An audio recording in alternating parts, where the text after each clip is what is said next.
The Sunday roast was Mom's specialty, perfectly cooked, elegantly plated, served with the good china that only came out when serious family discussions were needed. I'd learned to dread these dinners over the years. They always meant the same thing. Someone needed money and I was the designated provider. "Your brother has an incredible opportunity," Dad began, carving the roast with the same authority he brought to all his pronouncements. "A tech startup. Revolutionary concept. Ground floor investment opportunity."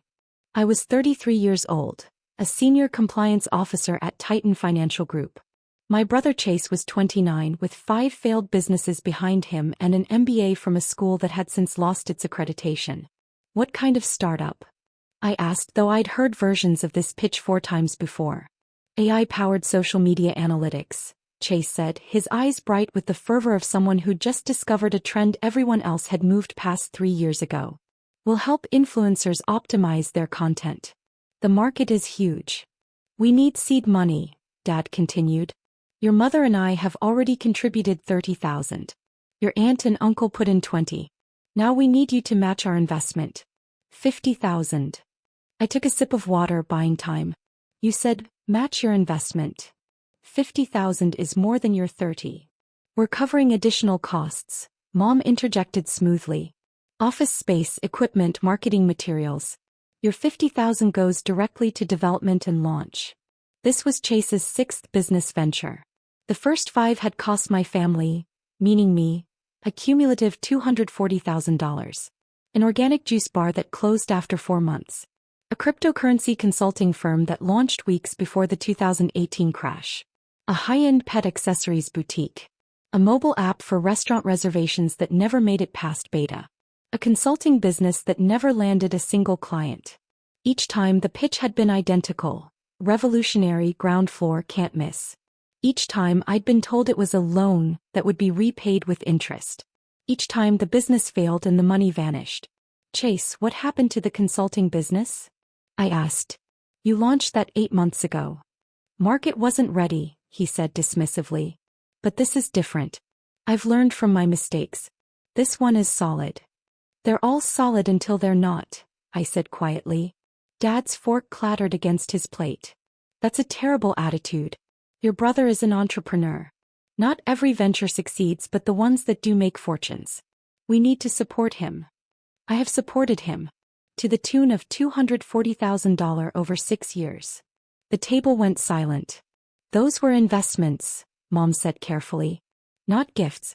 And certainly not failures. They were learning experiences. Learning experiences that cost $250,000. "You act like that's significant money," Chase said, a defensive edge in his voice. "You work in finance. You make good money. What's $50,000 to you?" My phone buzzed in my pocket. I glanced at the screen under the table. Unusual account activity detected. Chase Chin attempted access to savings account 7743. My blood went cold. "Excuse me," I said, standing. "I need to take this call." I walked into the hallway and called the fraud department at my bank. Sandra Chin, head of security, answered immediately. "Ms. Morrison, we've detected multiple unauthorized access attempts to your accounts in the past 48 hours. Someone has your account numbers and has been trying different password combinations. Can you trace the IP address?" "Already did. It's coming from a residential address in Maple Grove."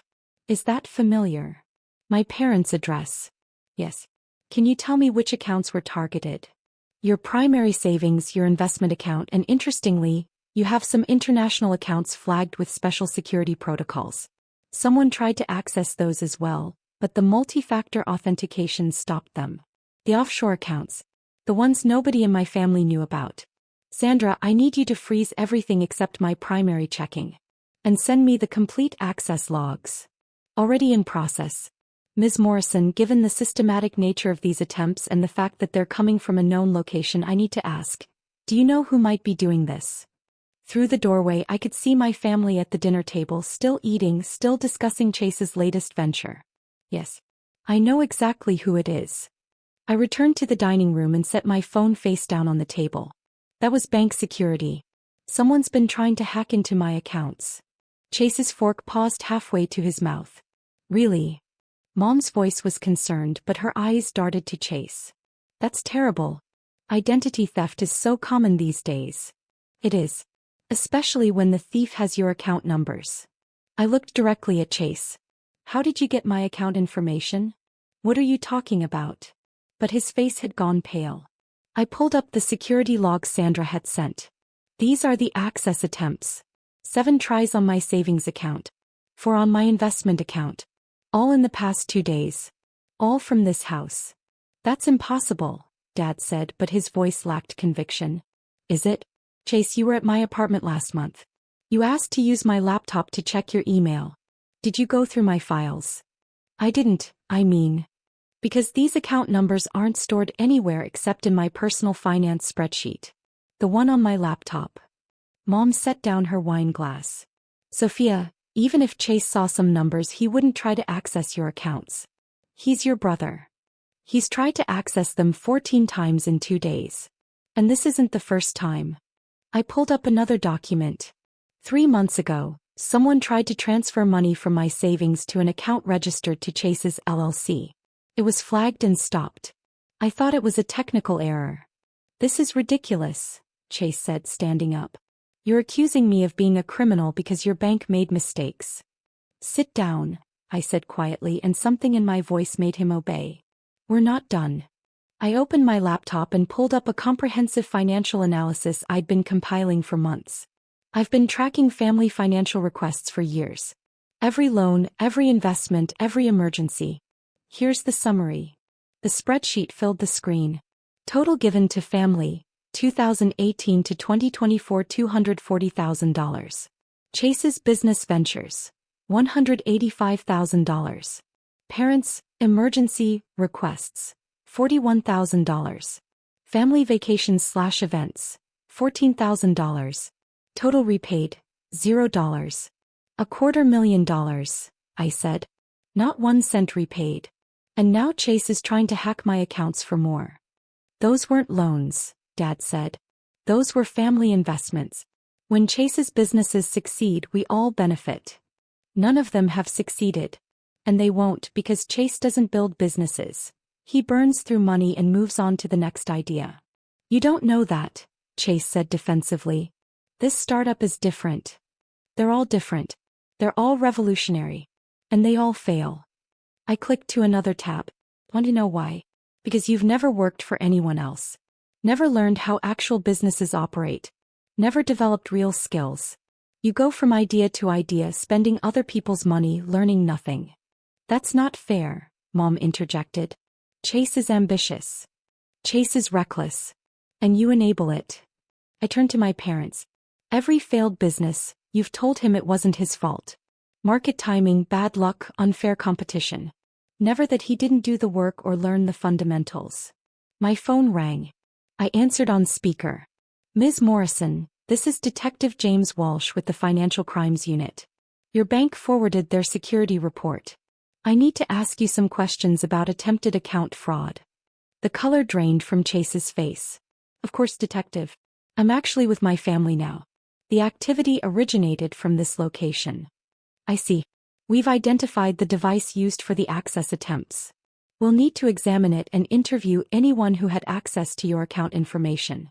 My brother Chase had access to my laptop last month. The attempt started shortly after. Chase stood abruptly. This is insane. You're calling the cops on your own brother over a misunderstanding. 14 attempted account breaches isn't a misunderstanding. It's systematic fraud. Detective, Dad said, his voice authoritative in the way it always was when he felt control slipping. This is a family matter. There's no need for police involvement. Sir, attempted unauthorized access to financial accounts is a crime. The bank is required to report it. Whether Ms. Morrison presses charges is her choice. Everyone looked at me. I want a full investigation, I said clearly. Sophia. Mom's voice cracked. He's your brother. And he tried to steal from me. After I've given him nearly $200,000. Chase sat back down heavily. I wasn't stealing. I needed to see how much you had. So I could make a proper business proposal. You tried to access accounts I never told you about. International accounts with their own security protocols. How did you even know they existed? Silence. Chase went through all your files, Dad said finally. He told us you were hiding money, that you had millions stashed away and were refusing to help family. The admission hung in the air. So you knew. You knew he'd hacked my laptop, found my account information and tried to access my money. And you said nothing.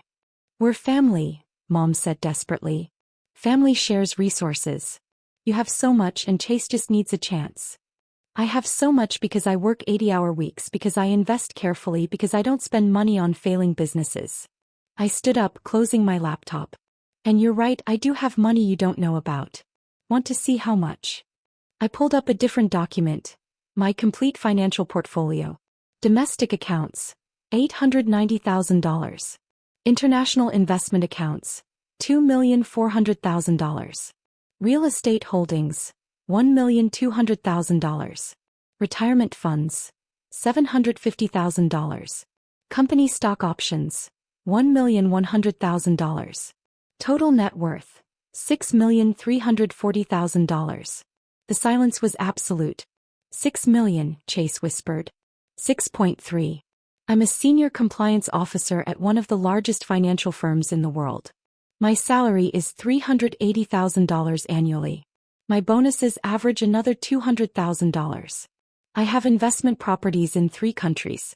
The international accounts Chase tried to access? Those are managed by Swiss and Singapore wealth management firms. Why didn't you tell us? Mom asked. Why would I? Every time I've mentioned any success, it's immediately followed by a request for money. When I got promoted to senior officer, Dad asked me to fund Chase's juice bar. When I bought my first rental property, you said I should sell it and invest in Chase's crypto business. Because we're family, Dad said. That's what family does. No. That's what ATMs do. Family supports each other. They don't systematically exploit each other. Detective Walsh's voice came through the phone. Ms. Morrison, I'll need you to come to the station tomorrow to give a formal statement. We'll also need to examine the device used for the access attempts. That's my laptop, Chase said quietly. I'll bring it in. After I hung up, the dessert Mom had prepared sat untouched on the counter. The perfect family dinner had disintegrated into accusations and silence. Here's what happens now, I said. The investigation proceeds. Chase will likely face charges for attempted computer fraud and identity theft. You can cooperate, which might result in probation and restitution. Or fight it and face maximum penalties. You're really doing this, Chase said, not a question. You tried to steal from me after I'd already given you nearly $200,000. Yes, I'm really doing this. What about the startup? He asked, and the obliviousness was stunning. The startup that was your 6th business idea? The one you were going to fund with money you tried to steal? That startup is dead. You're killing his dreams, Mom said, tears streaming down her face. No. I'm refusing to fund his delusions. There's a difference. I picked up my bag. I've given you $240,000 over 6 years. I've supported every business, believed every pitch, accepted every excuse. And in return, you tried to hack my accounts for more. We didn't know you were keeping track, Dad said. That's the problem. You thought I was stupid enough not to notice. Compliant enough not to care. Desperate enough for family approval that I'd just keep giving. I walked toward the door. For the record, I loved you. Wanted to help you. Hoped each time would be different. But you never saw me as a person, just as a resource. Where do we go from here? Mom asked. That depends on you. Cooperate with the investigation and maybe we can rebuild something honest eventually. Fight it and I'll let the legal system handle everything. I left them sitting around the ruins of family dinner, the roast getting cold, the dessert untouched, and the fantasy that I was their unlimited bank account finally, definitively shattered. The investigation moved quickly. Chase's laptop contained not just my account information, but detailed notes on my spending patterns, investment strategies, and property holdings. He'd been systematically researching my finances for months, looking for the best way to access the maximum amount of money. The attempted hacks weren't desperation, they were calculated theft. Chase accepted a plea deal. 2 years probation, mandatory restitution of $5,000, all he could afford, and a permanent restraining order preventing him from accessing my financial information. My parents, as knowing participants, were required to attend financial counseling and forbidden from making any requests for money under penalty of violating the restraining order. The family fractured. Some relatives sided with Chase, calling me vindictive. Others, including my uncle Raymond, reached out with their own stories of Chase's business opportunities that had cost them money. He got $15,000 from me for the juice bar, Uncle Raymond told me. Said it was a guaranteed investment. When it failed, he said it was because of market forces and I shouldn't expect repayment because I was investing in family. The pattern extended beyond my immediate family. Chase had been running the same con on everyone, leveraging family obligation to fund his lifestyle.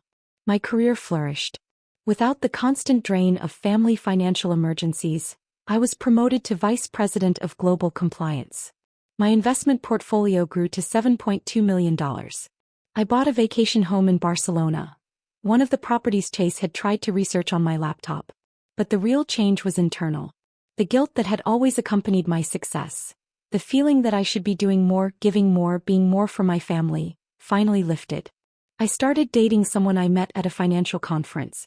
When I explained my family situation over dinner, expecting judgment, he said, "My family tried something similar. Good for you for protecting yourself." He understood that love shouldn't come with a price tag. 6 months after the dinner that changed everything, I received a letter from Chase. "Sophia, I'm in a court-mandated financial literacy program. Last week they had us calculate the real cost of our business ventures. When I added up what I'd lost, not just yours but everyone's, I finally understood. I stole $300,000 from family members. I destroyed relationships. I blamed everyone but myself. The program is teaching me what you tried to tell me. Businesses require work, not just ideas and other people's money. I got a job. Real job, steady paycheck, 9 to 5 at a marketing firm. It's entry level and I'm the oldest person in my cohort, but I'm learning what actual work looks like. This isn't an apology, I don't deserve forgiveness yet. This is just letting you know I'm trying to become the person who might someday deserve a sister like you. Case." I read the letter 3 times looking for manipulation for the angle. But all I found was accountability, something my family had never offered before. I didn't respond. Maybe someday I would. Maybe this was the beginning of something honest. Or maybe it was closure, the acknowledgement I needed to fully move forward. Either way, I was free. The Sunday dinners with their demands and guilt had ended. The family investments had stopped. The exploitation had been exposed and legally prevented. I now had dinners with friends who celebrated my success without calculating what they could extract from it. I had a partner who respected my boundaries. I had a life that was genuinely mine. Mom's perfectly cooked roast had been the last meal where I pretended everything was normal. Where I swallowed my boundaries along with the food. Where I funded Chase's dreams while suppressing my own needs. The fraud department had called during dessert. By the time coffee would have been served, everything had changed. And I'd never been more certain I'd made the right choice. Family isn't supposed to be a business transaction. Love shouldn't require withdrawals. Support shouldn't mean financial exploitation. It took $6 million and 14 attempted hacks for me to finally understand. Sometimes the most loving thing you can do is refuse to be used. And sometimes the family you need isn't the one you're born into, it's the one you choose. I chose freedom. And I'd make that choice again every single time.